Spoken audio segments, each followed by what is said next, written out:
Boom. This meeting is being recorded. Got it. Does it say that to you guys? Yeah. Yep. Really? Huh. Mm-hmm. Yeah. I guess it doesn't do it to the person who's hit record. Mm-hmm. Waste of energy. Waste of a click. Yeah. That's right. What's going on, boys? Matthew? Oh, I don't know. It's holiday time. Uh-huh. Time The to be holiday merry and bash is bright. here. The holiday bash. You know, I put some flowers in the room. It does look good. And by flowers, I mean they're Lego flowers, but they still look good. Are they really? Yeah. That's awesome. My My house Lego actually bouquet. has some. Yeah. Mm-hmm. I mean, they're so far away that I wouldn't have been able to tell, but this is great. Oh, wow. Wow. Yeah, they actually look way better than I expected. Yeah, they look like legit. Yeah. I didn't hear anything you guys just said, but yeah, it's my Lego flowers. I've got I was saying they look legit. got some Lego succulents in the other room. I've got a Lego bonsai tree. That's amazing. I didn't know. Were you always a Lego fan, Matt? Where did this come from? Oh, I mean, I had Legos all, excuse me. Sorry to the people of Denmark. I had Lego everywhere when I was growing up. Oh, you're not supposed to say the S? The plural of Lego is Lego. Ugh. Oh, really? Oh, don't you? Ugh. Ugh. Don't you? Ugh. I'll just, I'll say trampled by turtles is bluegrass and you'll correct me there. So. Well, yeah. I'm just saying, Lego, we're not speaking Danish here, are we? Yeah. Not yet. Not yet. Yeah, so I wanted flowers that I wouldn't kill. I wanted fancy decorations that were still childish. It goes well with the Dave Pollitt paintings I have in the house, Ethan. Come on. That's my style. All right, yeah, fair enough. All right. I also have a something dragon Lego plant, and I've got a Lego orchid I need to put together at some point. Lego orchid? Yes, I am. Oh, wow. I am all in on the Lego botanical collection. That's cool. All right. Because Beautiful. I'm a single 30-something millennial unmarried. That's what you mean. The Yes, technical definition. To my wonderful, wonderful girlfriend out there. I hope you watch the YouTube so you can see Ethan's immediate response once I said that. Because Ethan gave me like a quick double take with a stare right into the camera.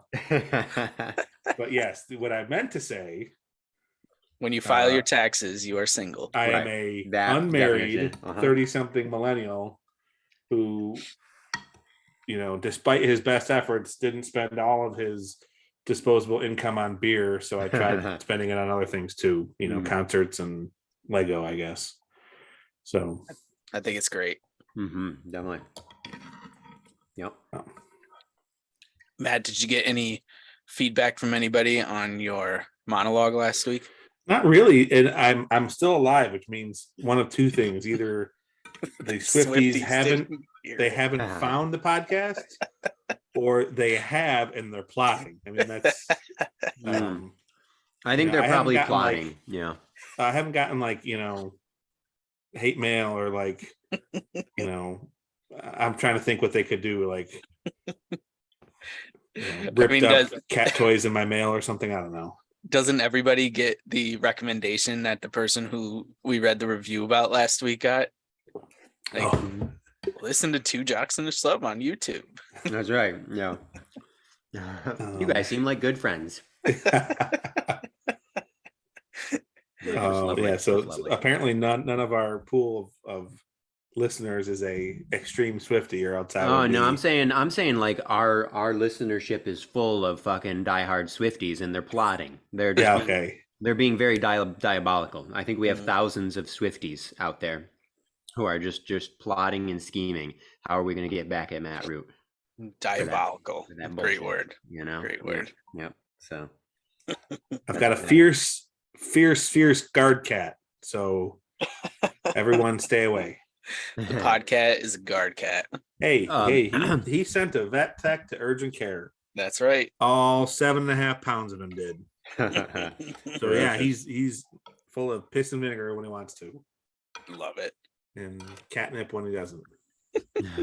Jeremy does have some opinions, but he did not really elaborate. So next time we have him on the pod, we'll have him elaborate. Oh man, I do want to hear his opinions because he's in the industry. Yeah, so and he's been on both sides now. He's doing booking and he's been booked. Yeah, exactly. So shit. Yeah. Like I'm scared. I hope I made some good points, but I also could see him give me like an insider smackdown. I'm like, well, full of shit, Matt. He was alluding to the fact that he thought that maybe there were maybe a couple of holes in what you were saying. But I was like, Matt did like a lot of research. Are you sure? But he didn't, like I said, he didn't elaborate. So, but it would be interesting. I think it would be interesting next time he's on to hear his perspective on all definitely. Of that, Brother Jeremy, reach out to me to get an invite to a future show, because if you wait on your brother, it's never going to happen. I mean, that's probably true. I'll send you another mug, Jeremy. Love it. Ethan, what are you drinking? Well, I finally have good beer. No, it's beer. I finally have good beer again because Matt sent me some. Sorry, I have like a kernel of rice in like the worst part of my throat right now. Hold on. I believe it's a grain of rice. It's a kernel. Shut the fuck up. Hey, this is a holiday episode. Yeah, fair enough. Okay, I finally have good beer again because of Matt. Matt sent me a box. Thank you, Matt.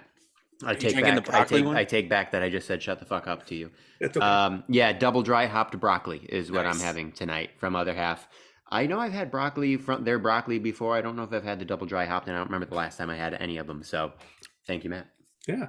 Cheers. And I'm drinking it in my my awesome Dresden Files Stein that I have not used in a while. And I didn't realize you had a Dresden Files Stein. So it's handmade by these stonemasons in Wisconsin, McAnally's Pub. Oh shit, that's awesome. Yeah, I'll send you the link. They're fucking awesome. Yeah, it's one of my favorite things. Yeah. Oh, that's awesome. Yeah. Where's the next book? Well, so he just finished, I just saw the announcement, he just finished the second book in his other ongoing series, The Cinder Spires. Do you know about that one, Matt? Yeah, I downloaded the first book in the series and never listened to it yet, though. So. Yeah, I read it when it came out a few years ago. I honestly wasn't wild about it, but I'll probably reread it again. So he just finished the second book of that series, and he's apparently alternating. So now he's going to start working on the next Dresden. So he does write pretty quick when he's going at it. So I would say if he really gets to it, there's a possibility that the next one will be out late next year. Okay. That's just my guess based on his past patterns, but it depends, right? Depends on if he has to do a bunch of revisions or, if he runs into any plot complications that he wasn't anticipating, then maybe it could take longer. But so yeah, that's as far as I know, that's the current status. What are you guys drinking? Kyle, what do you got? Yeah. I did not pick one of Matt's beers because I needed to drink the one that I got specifically for our holiday episode. Is called No Santa. There we go.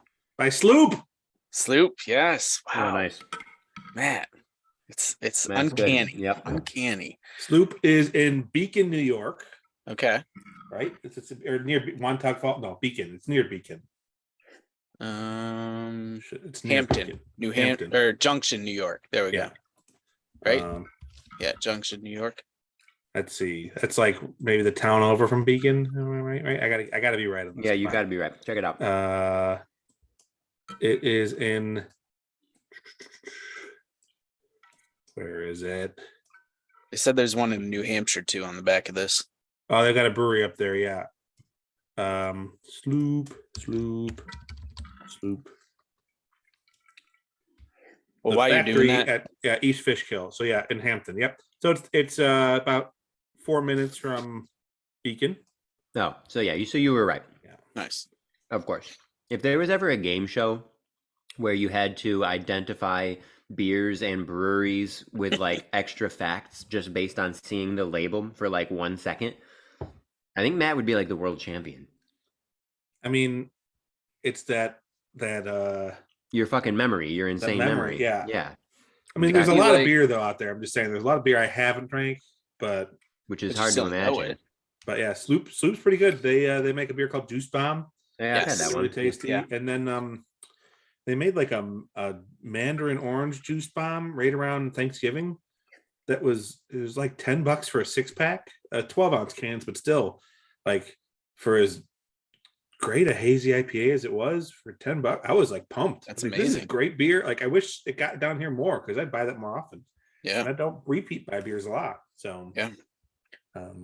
What was that? Do you guys remember that?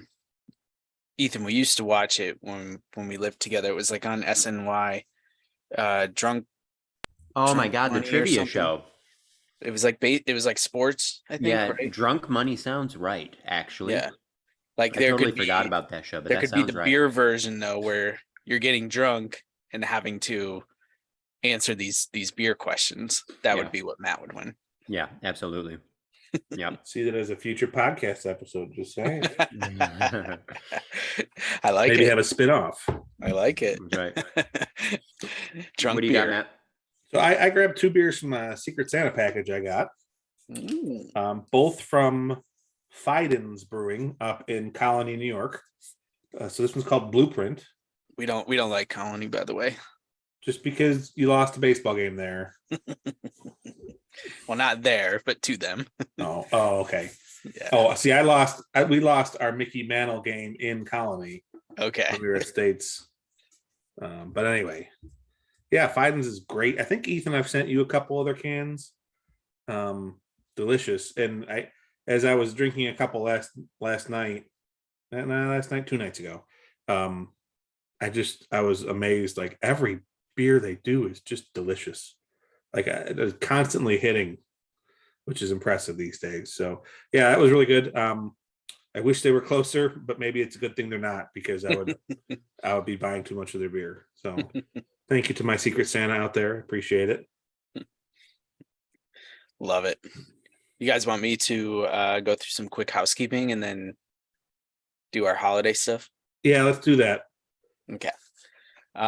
Feedback from a listener. I was right. Sushi, sushi tuna is not the same, Ethan, as tuna fish.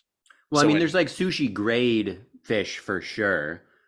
So I knew there was a difference there, but I wasn't sure beyond that. Yeah. So when I said get rid of tuna fish, I meant like that nasty white shit that comes canned, like canned tuna. Yeah. Yeah. I figured that's what you meant, but yeah, I was curious. Yeah. All right. So took care of that. Matt, I had 4 of your cookies tonight. They're delicious. Thank you. Just want to let you know.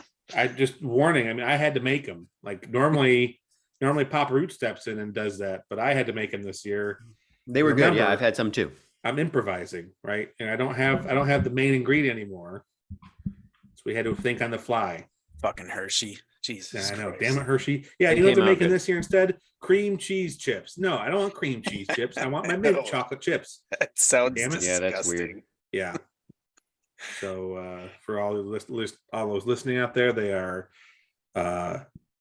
mint chocolate chip cookies. So you take half of the mint chocolate. You're supposed to take half of the mint chocolate chips, melt them, and stir them right into the batter.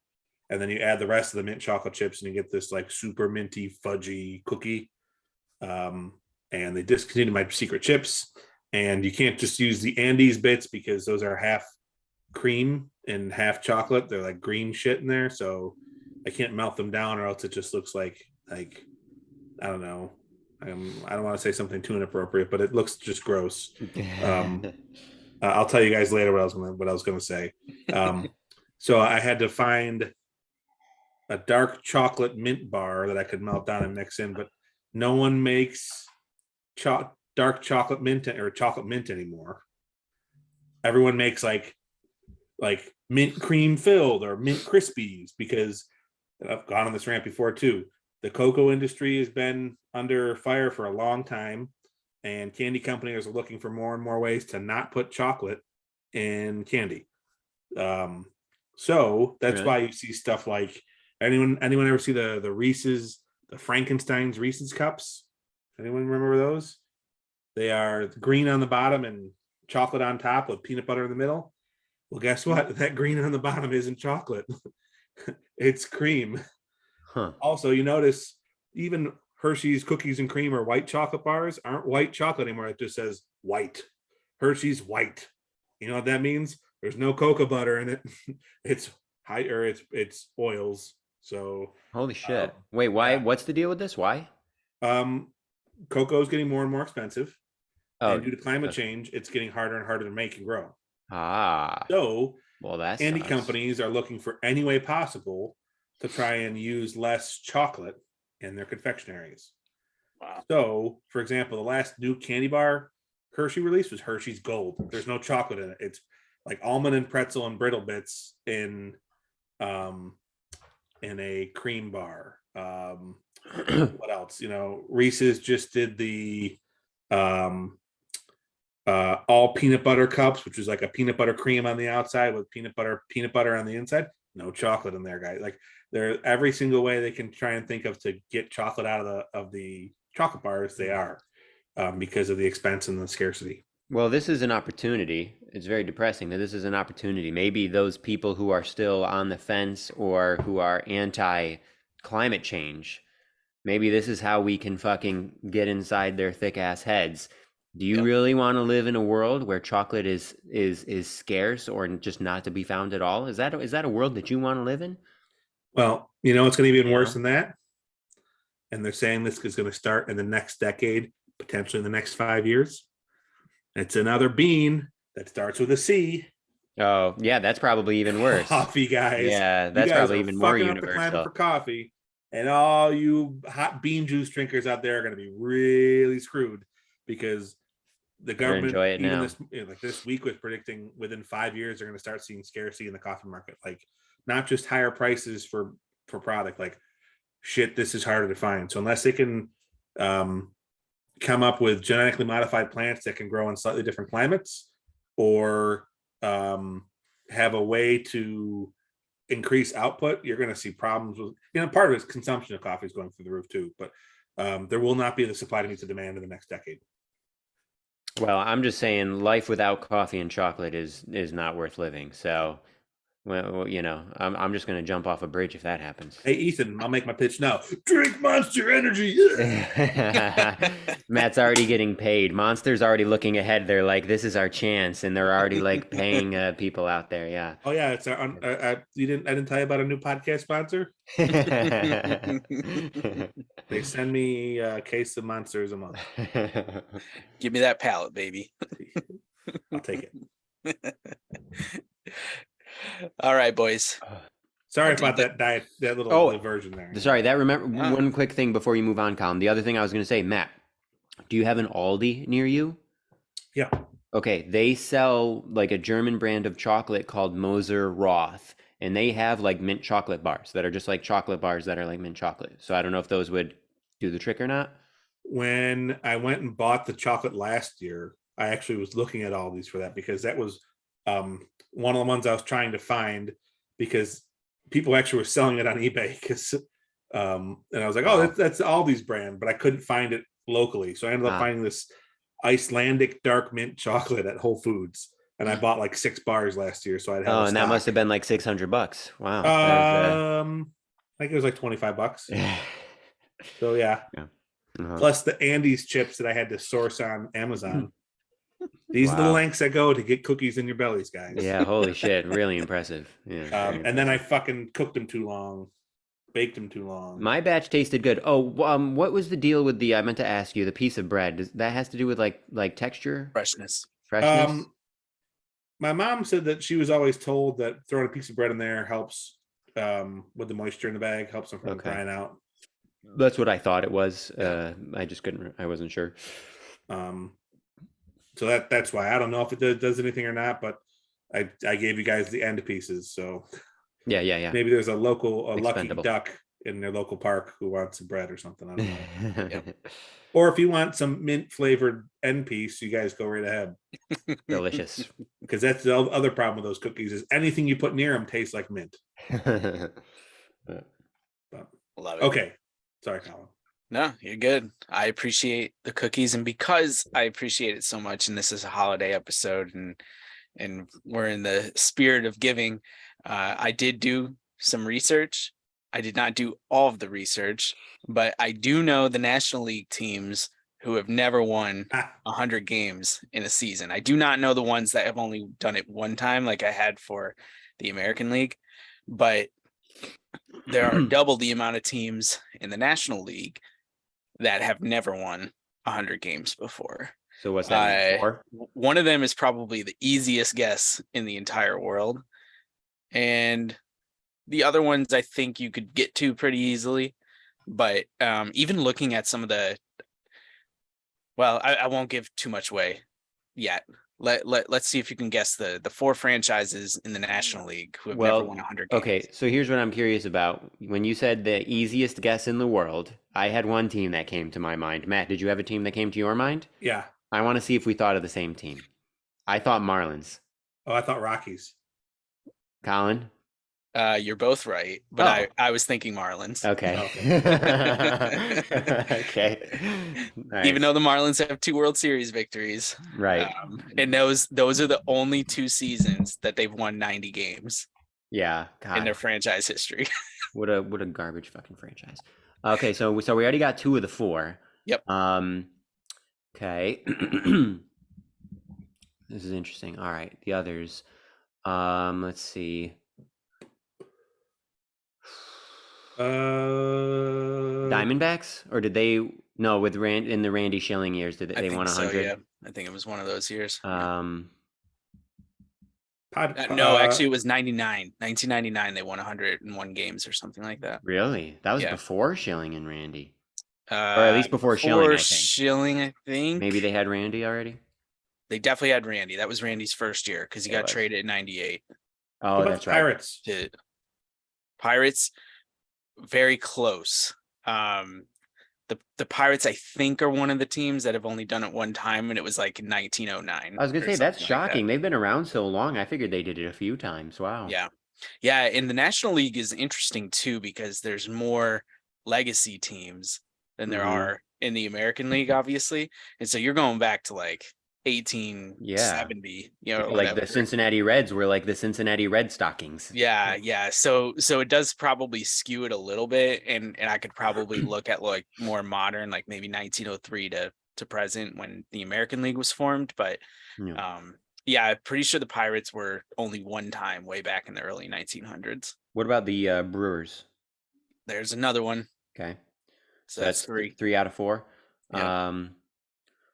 Okay. Who else we got? Matt, you were going to say the Padres? Yeah. Have they won 100? They have. Because they didn't in 98, I don't think, when they I think that was the year. Really? Oh, I thought they didn't win 100 that year. See, I thought they didn't win 100 that year. I thought they won like 98 or 99 games. I'll look it up again while you're thinking. Yeah. Who else we got here, Matt? The Nationals? That's it. That's ding, it. Ding, ding. Expos. Nationals and Expos. And Expos too. Okay. Yep. Mm-hmm. Yep. Okay. Because I could have sworn I saw that recently about the Padres, but. Oh yeah, maybe I looked at this wrong. Well, maybe they won 100 a different season that we just didn't. That we wouldn't expect. Nope, the Padres are on this list. They are on this. Should be list. on this list. Let's see. Let me double check. 50 team. All right, good guess, Matthew. Yeah, they won 98 games in 98. Yeah. Okay.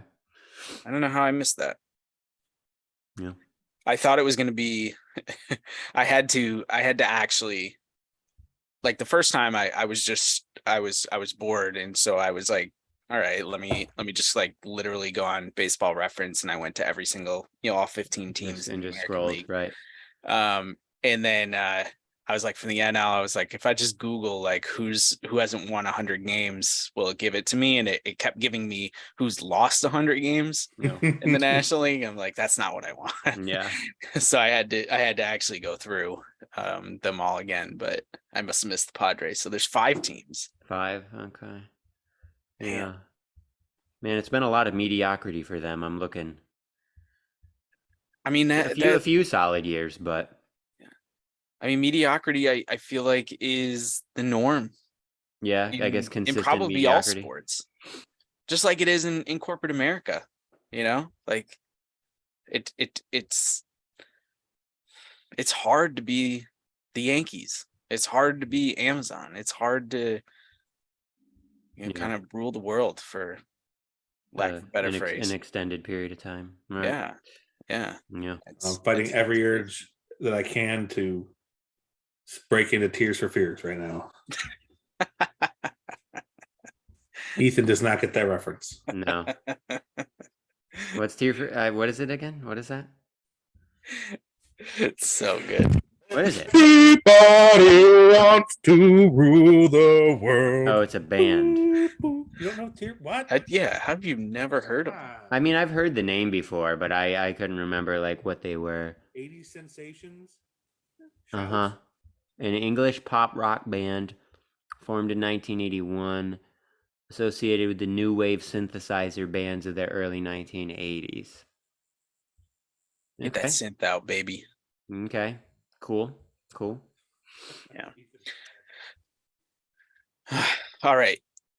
We can go to the holiday stuff, or we can quickly talk about the hot stove, because we never got to that outside of Judgy last week. I mean, there's definitely been some big things that have happened. If you guys want to talk about your reactions to anything so far.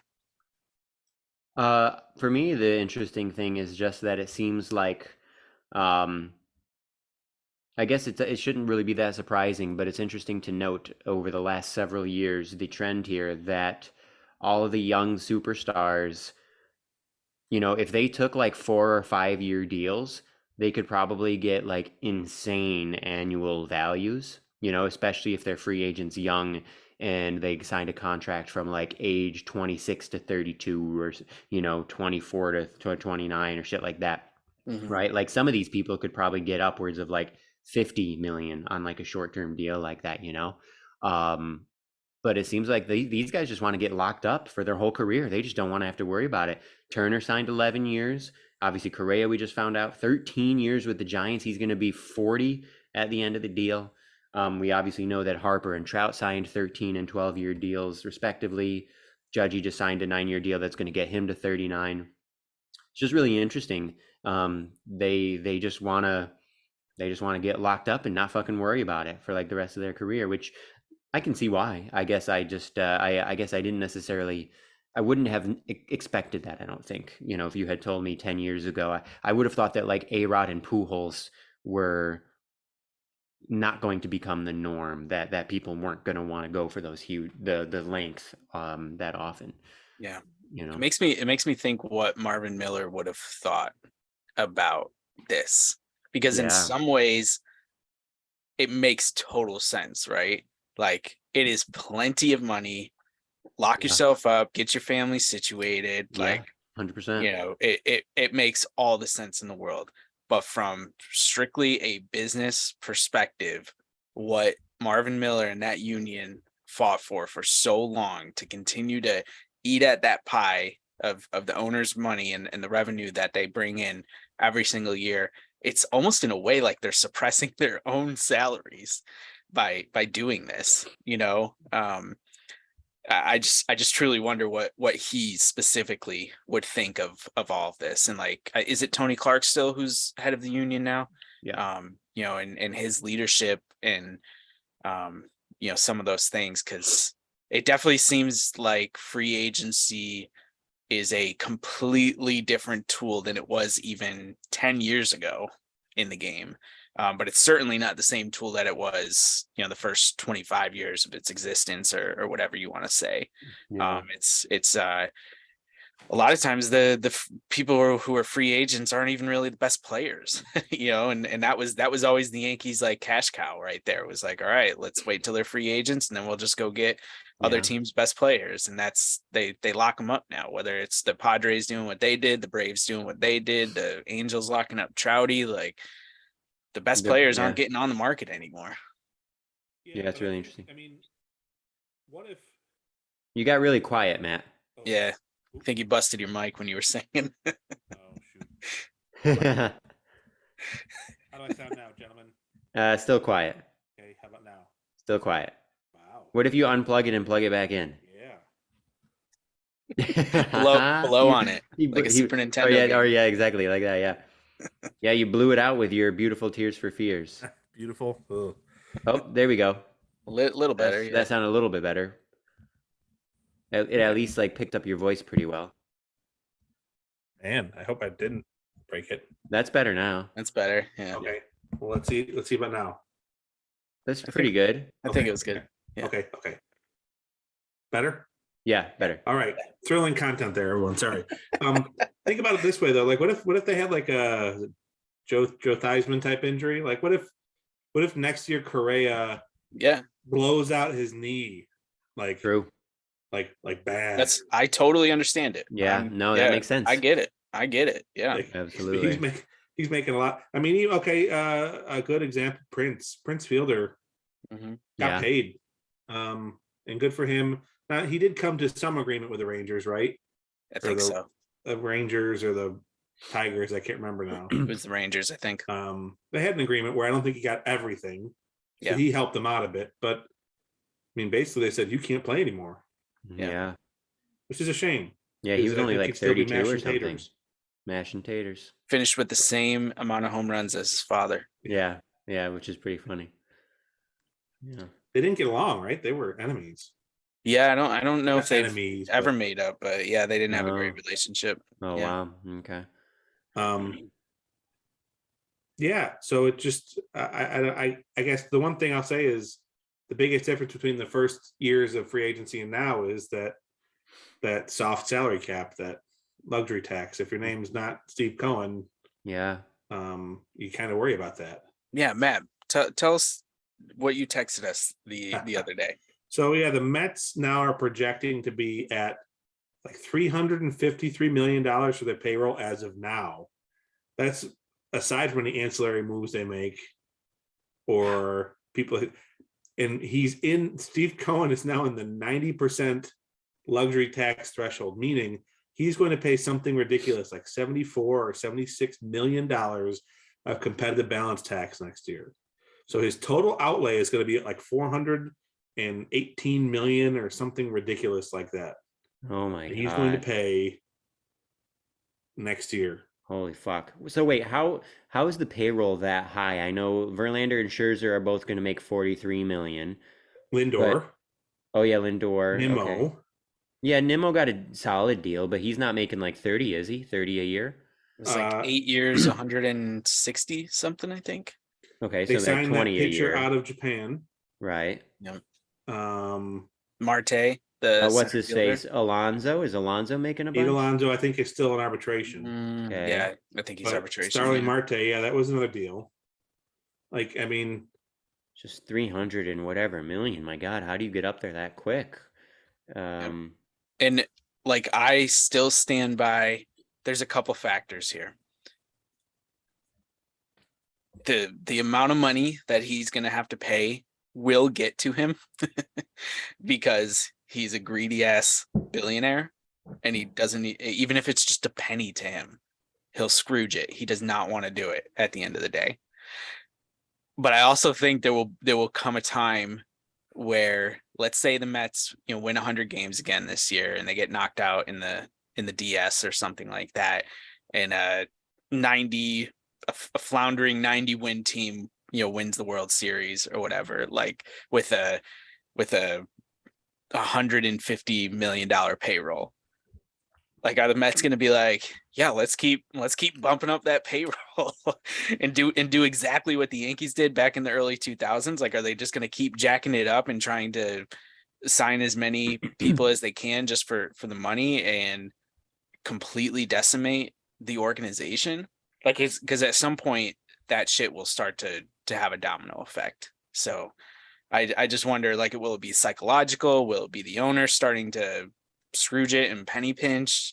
Like, what will be the thing that reins them in? Because I just can't see this being like 10 years from now, us being like, yeah, Cohen pays $100 million in penalties every single year and is okay with it. Yeah. I think they get close next year. I think they do well enough. He gets to like the NLCS or the World Series, and it's close enough to keep him on the hook for one more year, and then he blows it up eventually. But okay, a couple more notes. So remember, they also had Edwin Diaz. Oh yeah, and they did sign him to a pretty big deal. They signed Jose Quintana. Yep. To $13 million a year. They've got Carlos Carrasco for $14 million a year. They've got James McCann, their catcher, for $12 million a year, and they've got Mark Canha at $11 million a year, and they've got David Robertson at $10 million a year. Yeah. Wow. Plus, don't forget, this factors into that number. Bobby Bonilla. $1 million. Right. They are still in 2023 paying $20 million to Robinson Cano. So. Oh. Wow. Okay. Now that's a huge one. Okay. To a lesser extent, too, they also will be paying Brett Saberhagen $250,000 next year, too. Funny. How much is Lindor making? Lindor. This was like 140. 34 million? Something. 34. Okay. I figured it was in the 30s. All right. All right. Wow. Well, it's I kind of like seeing an owner who's willing to just fucking go at it like this. It's too bad he's a scumbag, but it seems like he likes baseball. I mean, if it was me, I would be spending all that money to build like the most robust analytics staff in the league, like by far. Like I would want my analytics staff to just like dwarf everybody else and have just all the best and brightest, but and maybe he's doing some of that too. Have tried to do. Yeah, basically. Yeah, like the Rays with money, Yeah. And it's worked out pretty well for the Dodgers. I know they haven't won that many rings, but they've been winning a lot of games, and Yep. So Polar Bear Pete's estimated to make $12 million this year as well on arbitration. Okay. And then he has 2024 as his last arbitration year, and then he'll be a free agent 2025 at the age of 30. So it'll be the same thing as Judge, except a worse player. I mean, the biggest thing for them, right, is if Verlander and Scherzer are healthy, right? If they're healthy, I mean, Verlander has not been good in the playoffs in general in his career, so that's a question mark. But if he and Scherzer are both healthy, I mean, that's not a 1-2 punch that many people are going to want to face. Then again, we said the same thing about Scherzer and DeGrom, and the Braves took care of them. So yeah, I mean, Sarah Langs, the great MLB beat writer who also has ALS. I know. I just read about that recently. Crazy. Yeah. She tweeted out, though, something about like Verlander and Scherzer are, I think, 39 plus years old right now. 38 and 40. Scherzer, okay, it's 38. Yeah. So it must be 38 and above teammates to pitch like more than start like more than 30 games in a season or something like that. And I think it was Schilling and Johnson were like the last two to be able to do it. And I mean, let's not kid ourselves. Like both of them should be in the Hall of Fame. One is, did either one of them do steroids? I would bet probably. Yeah. Given how they performed in their later careers. Yeah. Mm-hmm. Yeah. I don't know. I still think I have faith in Randy. Nah. Nobody plays that well that late in their career. I think he had shit to help him stay in good shape. He was so dumb. Who did? Nolan's different. Nolan was never like dominant on the same consistent level that Randy was. Like Nolan, like when he was dominant, he was more dominant than anybody in history, right? 7 no-hitters. But when he wasn't dominant, he had the most walks, the most losses. Like when he wasn't dominant, people fucking hit him like crazy. Randy, if you look at his numbers from like 01 to 04, those like Diamondbacks years, it's like Barry Bonds, like 40 to 44 or something. Well, he wasn't quite that. I think he was in his 42. mid-late 30s, maybe. When he came to us, I think he was like 40, 41, 42. Yeah. But like nobody pitches, nobody is that good when they are in like the back half of their 30s. Yeah. Except for these guys Clemens, from the steroid era. Right. Yeah. You're gonna say Clemens was on steroids. Like, come on. Like, there's just no way that neither one of them. Yeah. Randy was naturally really big, so he probably didn't need it to bulk up the way that some people did. But like I think for those guys, so in those Arizona years, from 99 to 04, he was 35 to 40, his age. And you just like I figure for somebody like that who was already awards, didn't he? Yeah, exactly. 4 straight, I think. Or 4 straight from 99 through 2002. And then he threw a perfect game in 2004. I'm pretty sure. And so I think for somebody like that, even though he was naturally big and athletic or whatever, my sense, and you guys know more about this kind of stuff than me about physical fitness and whatnot, but my sense is that the guys who are doing it at that age and who are continuing to perform at that exceptional level, like the steroids are just allowing them to stay in really good shape. It's just preventing the deterioration of their bodies, right? Yeah. It could have been like an HGH thing, like Pettit Yeah. got caught for, Right, whatever, exactly. where you're not, I mean- it's not an anabolic steroid where you're going to bulk up like Bonds did or like Clemens likely did. In his Right. in his defense, though, he didn't start in throwing high numbers of innings until he was, 26. Yeah, well, because he was like Nolan Ryan early. Yeah, Yeah, right. He wow. had like no control. Yeah. Yeah. So, and even mixed in there, still a couple of years where he wasn't hitting 100. So I mean, he had 100 innings. So Yeah, but you think, okay, think of it this way though. Do you think Aaron Judge is going to be mashing the way that he is right now between ages 35 and 40? no, I told you Because 5 years. essentially it's the 5 same years. thing. Yeah, exactly. Because Judge started later, so his essentially his wear and tear should be lighter, just like it was for Johnson because he didn't pitch as many innings. But there's just no physical way that you can be that big, like Randy was, and not break down without help. But I mean, he did, right? He had back problems his whole career. I mean, clearly they weren't. He was still throwing like 99. I'm not saying this. I don't think it's possible. I do, but I just If I had to choose between the two, I would say higher likelihood of Schilling than. I think it's a guarantee that they both did. Like that's the thing. I don't know. I get the sense that people who are still like, I think the people who say that 90% of baseball players during this era like tried something, I think they're guessing low. I think it's basically 100% that tried. I'm not saying everybody continued and took them on the reg, but I'm saying everybody tried something pretty much that is now illegal, including Derek Jeter. All of you fucking holier than thou Yankee fans. I guarantee he tried something that is now illegal. I'm saying everybody did, right? Even if it's just HGH. Yeah, absolutely. Like, think about the guys who got suspended, who got caught in the early days. One of them was this guy, Bobby Estelea. He was just some journeyman catcher who like never did shit. Like steroids were not, that's the thing that people miss.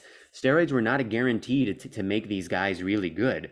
That's true. Right? I think what it did is what we're talking about. I think it allowed people like Barry Bonds and Randy Johnson to go from already incredible to superhuman at an age when they should have been breaking down. So like these people who were already amazing kind of broke the game, but it didn't turn Bobby Estelea's into Ivan Rodriguez's. You know what I mean? Who probably also took steroids. Oh, guaranteed. Yeah. Guaranteed. Yes. All of these guys. And he's in the Hall of I Fame. still can't. I can't go as I'm not as sure as you, Ethan, as on your high numbers there. But I will to segue this along the way. Something that's rather embarrassing that did not hit me until today. So Randy's nickname is the Big Unit. Mm-hmm. Uh-huh. And his last name is Johnson. Whoa, over the head. I never thought about it either. Joke. What the hell? Yeah. What the hell? How did I not get that? Yeah. That's really funny. I never thought about it either. You didn't? Okay, so it's not just me. No, I never thought about it His really nickname's either. a dick joke. Yeah. No, it's just, when I think Randy Johnson, I just think about what he was as a baseball player. I don't think about I'm all going to that. say in my last defense for Randy, I don't think anyone who his pregame hype up music is Rush is a steroid user. I'm just saying. Thinking about the freaking, the trees fighting in the forest and I don't know, the red barchetta. I don't know. It just Neil Peart will get that adrenaline running that you don't need steroids. Yeah, right. It's my Neil Peart impression. I think it's actually pronounced Peart. Wait, really? Everybody says Peart. Is it? I think it's Peart. Do you know, that just reminded me, one of my favorite ever Family Guy bits. I don't know if you guys remember this. They like randomly cut away to the Cheeto cheetah, like the mascot, and he snorts a line of cocaine and he's like, Neil Peart is the greatest fucking drummer of all time. And that's it. Is he Like, that's the cutaway. snorting cocaine or was he snorting Cheetos? Oh, I thought it was Coke. It was Cheeto dust. Okay, Cheetos, it was yeah, Cheeto yeah. dust. Okay. or cocaine that's been laced with orange dye. Right. Yeah. Oh man, love that. So good. All right, boys, you want to finish this off with some holiday chatter? Well, do you want me to be a dick before or after the holiday chatter? Before. Okay, good. I gotta get a little bit left of valid dick in before the end of 2022. Oh Oh God. boy. I'm gonna give you guys 4 numbers. Yes. 28, I already know this. What 63, this is about. 39, and 22. Ethan, what are they? Saquon Barkley's rushing totals in his last 4 games. I guessed it right, didn't I? Oh yeah. Oh man. And he has a chance this Sunday in prime time to prove everyone wrong, to put the Giants in the driver's seat to get to the playoffs. Well, no. So you guys have a hill to climb. 3 of your last 4 games are difficult. I need you guys to lose out and the Packers to win out for us to even have a whiff of the playoffs. It's not going to happen. How about the that? Packers That's not gonna do crazy. it, but because we're going to rely on the Bears are going to have to beat someone. So Is Fields playing? I don't know. Yeah. Oh yeah, Green Bay's 5-8, huh? Wow. When was the last time they were had this bad of a record, Matt? Have they had a down year like this at all in like the last decade? Yeah, they had a couple mixed. They did. Oh, okay. The year they won the Super Bowl, I think they won their last 6 games of the regular season to eke in as a wild card team. Okay.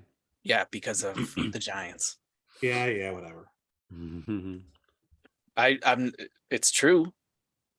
If Deshaun Jackson didn't return that punt, I'd say it's because of Deshaun Jackson. But yeah. Well, Tom Coughlin told what's his face to punt the ball out of bounds, and he did not. So What's his face? I can't remember who the punter was, but speaking of that, what's with your punter right now? There was something in the news about that, wasn't there? What was that about? The illegal kick that he dropped the punt attempt as he was getting ready to kick it. It hit the ground, it bounced right back up, and he was in his motion, so he just kicked it. And it ended up being a 25-yard penalty that I don't know that they would have won the game anyway, but it certainly didn't help because you got to kind of be perfect when you're playing the best team in football. But I think he needs to cut his hair. Too much wind resistance. I think he's been decent for the year.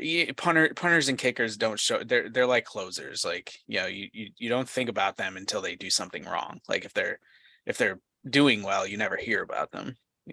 But yeah. Thanks, Matt. I knew I should have expected that. That was pretty funny though. Although I do think his while his rushing numbers may be low, I do think his overall numbers are at least a little better in some of the games. A few of those games I know haven't been great. He has some type of shoulder injury. He's had 3 big games. Titans, Bears, and Texans were big games. Yeah. But what's odd, and it might have changed after this week, but just kind of shows you how much things have shifted in the NFC. With as of last week, at least, with how bad, even with how bad Aaron Rodgers has been, he still leads the NFC in touchdown passes. Oh my God, really? Yeah. So the NFC this year is a little rough. Yeah. Let me see if I sort by touchdown. KC, Cincinnati, Buffalo. Okay, Geno Smith now is ahead of him, which is a shame. Geno Smith is going to get himself paid after a number of terrible years, but and I'm not here to make excuses for Saquon, but I will say that the line again has been decimated, and so they're not as historically bad as they were last season, but it's not the same line that was blocking for him earlier in the season. So it's been a combination of it's not starters anymore on the offensive line. He's got some type of neck shoulder injury that he's been nursing, but he's officially off the injury report as of today. So he should be 100% healthy and ready to rock and roll Sunday night in Washington. You should go to the game, Ethan. Oh, in Washington. Wow. Okay. Yep. You and Hannah, Sabina. Oh, that's right. There's Labina. I wonder how she's doing. Yeah. That's right. She fucking works for them. Danny LeDuc texted me when Jahan Dotson scored the game-tying touchdown against the Giants a couple weeks ago and was like, fucking Penn State. And I was like, I can't even be mad. Like Saquon, Jahan, and Micah Parsons are probably the three Penn State players, like recent Penn State players that I've loved the most. So like, even though Mike is on the Cowboys, like it's really hard for me to root against him. And same with Jahan being on the Commanders, like both teams that I despise. Right. But I'm like, I just love both of them so much that it's hard for me to be mad. Yeah. All right. It's time. Drum roll. Matt, do your Neil Peart impression again. Clark. My arms are out of it now. All right, so I've got a couple categories. So it'd kind of be like a quick hits thing, but all kind of holiday themed. We all celebrate different holidays, even on this podcast. So choose whatever you want to talk about. And the first thing I would like to know from you guys is, what is your favorite holiday tradition? Ethan, go first. Holidays like this time of year holidays? Yes. We'll stick with the December-ish holiday season. Yeah. I would say I don't get to do it very often anymore because I can't often make it. But growing up, my whole dad's side of my family, most of us lived in upstate New York, either in Syracuse or in the Rome area, with one exception, a family that lived in Pittsburgh area. But those of us that lived in upstate New York, every Christmas Eve, we would all go to one of my aunt and uncle's houses. They have this really nice big basement, and we would all hang out in the basement all day and play games. And once we were old enough, we'd play games and drink, and we all eat together, a bunch of cousins and aunts and uncles and grandma and grandpa. And there's this big pool table down there, and it would just be stacked with all of the presents for everybody. Like we'd all exchange presents and stuff. And of course, as a kid, that's the best, right? You go over and like all day you're just playing games with your cousins in the basement, and you're just like looking at that giant table full of presents, and the excitement just builds up and everything. And wait, were you wine rack excited about that? That was probably about as close as I would have gotten. Yeah, to wine rack excited back in the day. Yeah, I think that's probably fair. But yeah, I mean that's a great tradition. That's one that I wish I could still get to, but it's harder these days with my parents being in Connecticut and stuff. But that's the one that comes to my mind. Matt, I got two quick ones. One is growing out of the fact that you don't want to be cooking all day in the kitchen on Christmas or Christmas Eve. So what can you make that's you can put together beforehand and eat throughout the day. And so kind of both sides of the family my parents and then also my mom's side of the family has kind of morphed to crock pot meals that can be done in the crock pot and heated up.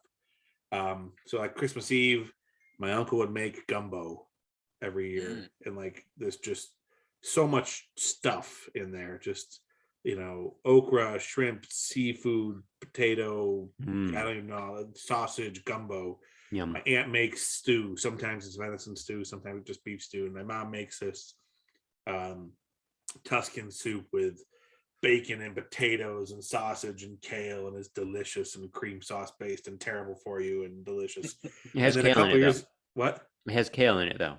So. Yeah. Oh, yeah. And when I make it, I like quadruple the kale, because like you bathe kale in cream sauce, and it like you don't taste the kale.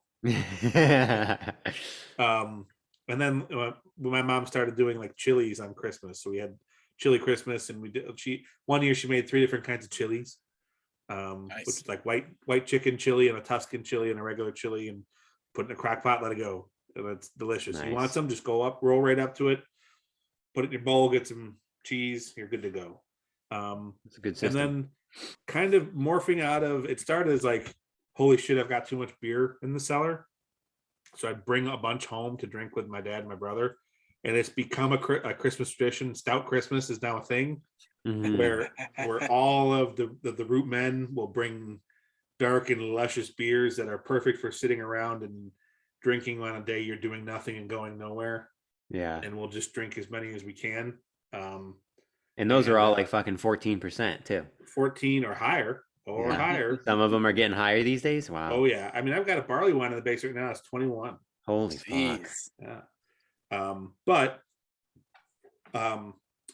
Goose Island, which is a subsidiary of Budweiser, fuck them, but they release Bourbon County every year, and they release a special edition only in Chicago called the Proprietors Stout, and it's like a couple years ago they had like a banana walnut version, and then they have like a double chocolate version, or they have like a spumoni version. It's like a really neat blend of flavors, and every year I try and have the version from 2 years prior. Like I let it age for 2 years, and then we have it all together, and that's fun. That's awesome. Nice. And dig it. And the new girlfriend likes stouts as well, so she will be joining us for Stout Christmas. Oh hell yeah! I am beyond excited. That's awesome. Cool. Let's have a little Zoom sesh when you're having Stout Christmas. Yeah, that would be fun. Yeah. I'll send you the aftermath of the bottle lineup too. I love it. And what about you, Kyle? I'll go back to childhood as well. I mean, I think everyone can just assume that we're good, decent people in the family, and all that stuff matters, blah, blah, blah. So I'll get away from that.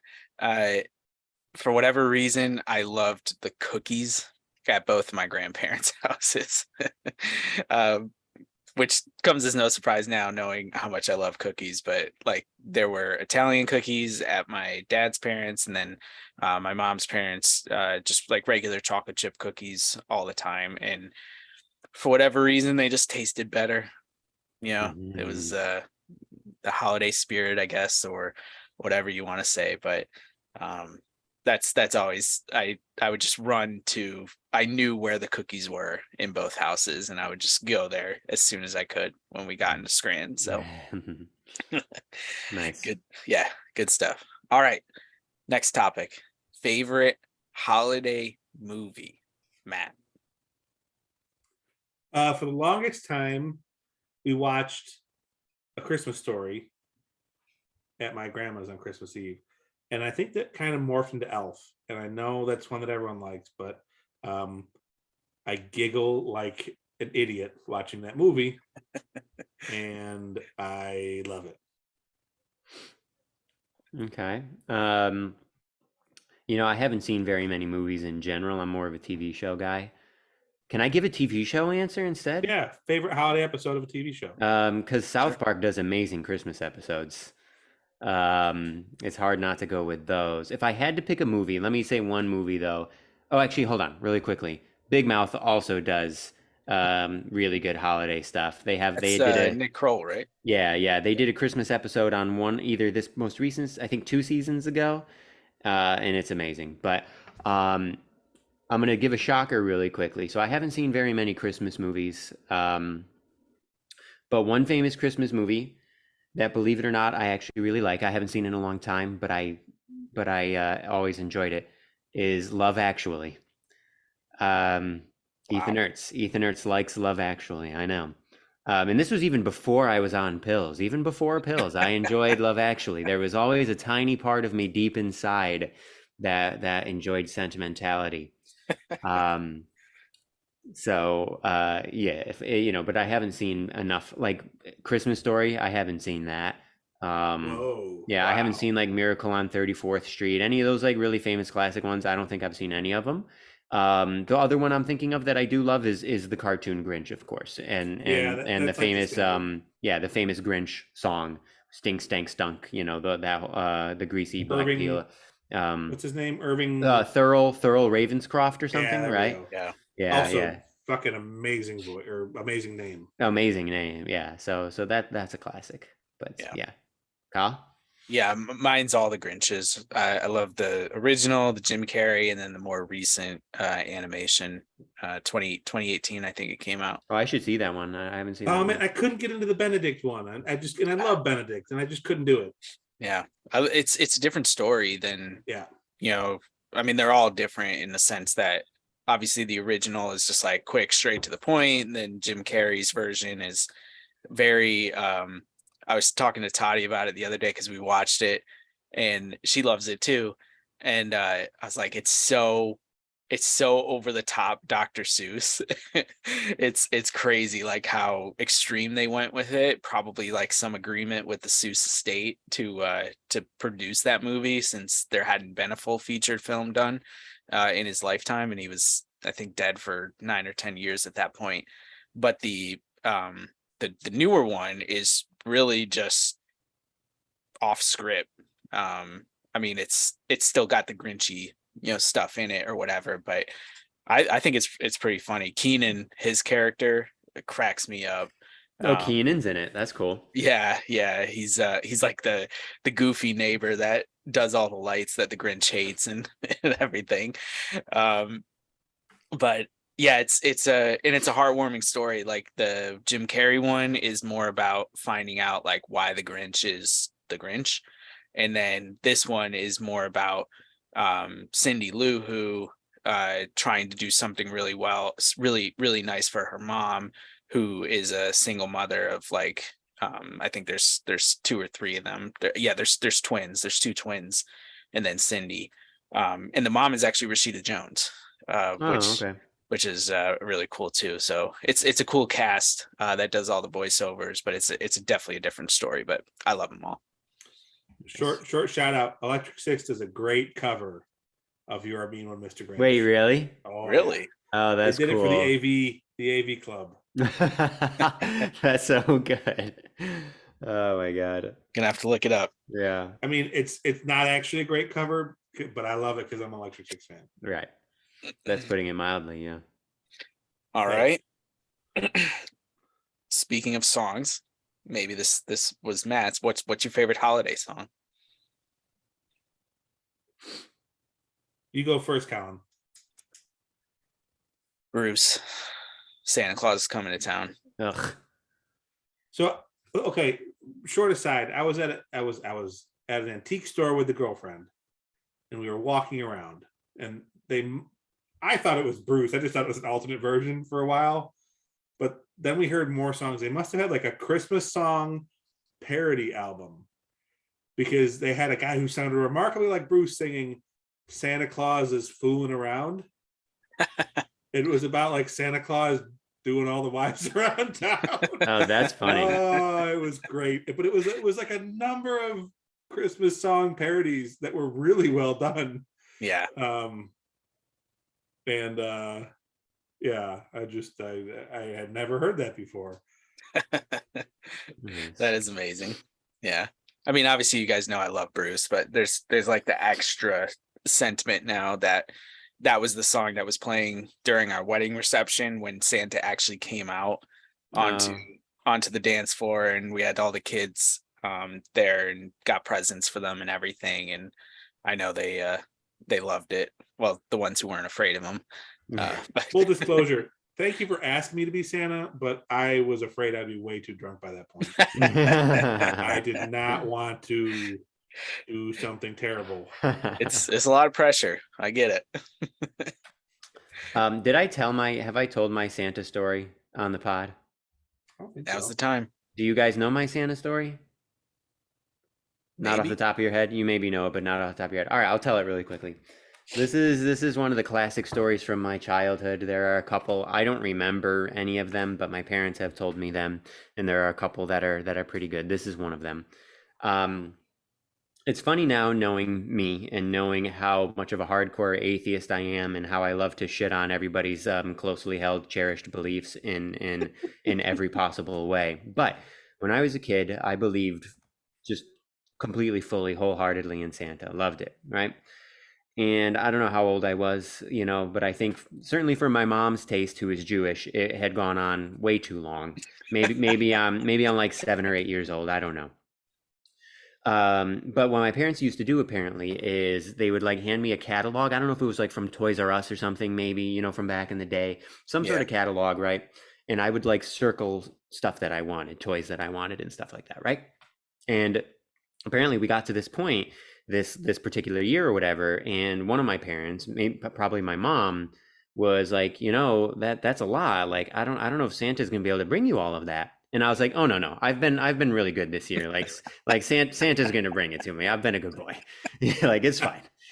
And so, and then the way that my mom tells it is like after that exchange, she like immediately went to him and she was like, Jim, this is your holiday. You need to tell him this is gone. This is it. This is enough. This is over. And so then like that year, so I don't know if you guys, well, Matt wouldn't have known this because this is like, you know, when we were little kids. Kyle, I don't know if you remember, but Ryan Judd's family, they used to have a Santa come over to the house to the a few times when we were kids. Ooh, shit. And I used to go over, right? And so one year I'm over at the Judds and Santa's there and I get my present and everything. And then I come back home and me and my dad are just like sitting on the couches in the living room, like watching TV or something. And my dad just randomly looks over at me and he's like, you don't actually believe in Santa, do you? And I was like, oh, what? You know, and I'm like scandalized and shocked and all of this. And then of course, upon further reflection, I'm like, yeah, how could I have been such a fucking idiot? But I think I just loved the idea so much that like I was so good. I was so well behaved. I was such a goody, and I liked the idea that like, hey, I earned a fuck ton of presents. You know, like give me my goddamn presents, right? So yeah, that's my Santa story. Jesus. So, but anyways, I'll answer the holiday music one quickly since I kind of went on that tangent. I don't really give a shit about any of the lyrics, obviously, for holiday songs. But if I had to pick, I mean, the Grinch. O Tannenbaum or something from the Bible. No.